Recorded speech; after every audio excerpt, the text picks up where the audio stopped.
today's video, tulungan niyo akong magdesisyon sa buhay ko. Hindi ko na alam kung anong pipiliin ko. Kung maliligo ba ako o hindi. Uy, ang lamig. At dahil pabida-bida tayo ngayon, kailangan nating itaas ang bandera ng Pilipinas. Siyempre, kahit malamig na ngayon dito sa Paris, maliligo pa rin tayo. At dahil alaw na ang trabaho ko ngayon sa araw na ito, siyempre tanghali na akong gumising. Minsan talaga pag mag-isa ka lang kumakain, ang dami mo naiisip sa buhay. Iniisip ko rin sa panahon na ito, kung ano ba talaga nauna? Manok ba o itlog? Napapaisip rin ako, kapag ba malason na expired, nakakalason pa ba ito? Tapos naalala ko pa yung kapitbahay namin. Ang aga-aga, aningay-ingay na. Nawawala daw kasi yung manok niya. Ay sus! Akala mo naman masarap yung manok niya. Huy! Sobrang tigas dahi. Huy! 3 oras na nilaga ang ginawa ko. Minsan, na-late ako sa trabaho ko. Tapos, nagtanong yung amo ko, traffic ba daw ngayon? Sinagot ko naman ang oo. Pero yung totoo, ito talaga ang dahilan.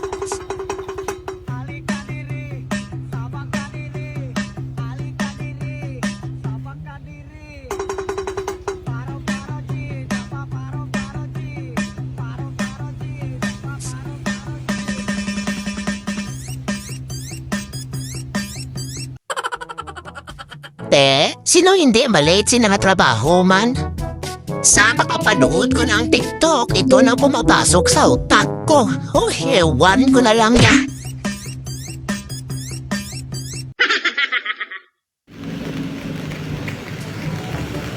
Napakaswerte ng araw natin ngayon.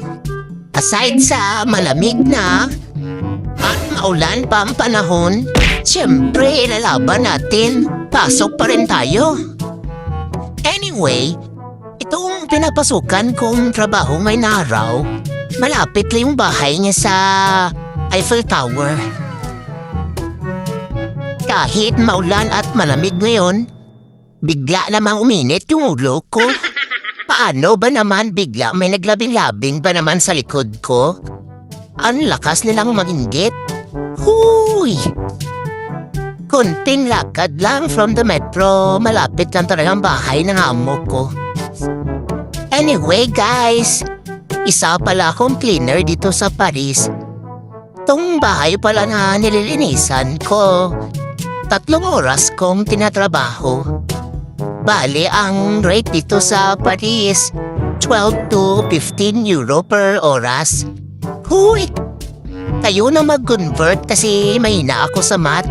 Kasi noong elementary ako, kapag math class na sumisibat na ako niyan, nagkakating classes na ako.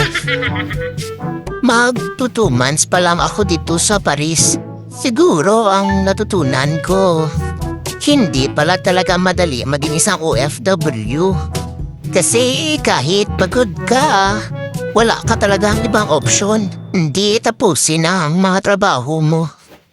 Kaya sa mga kapwa ko OFW, saludo ako sa inyo.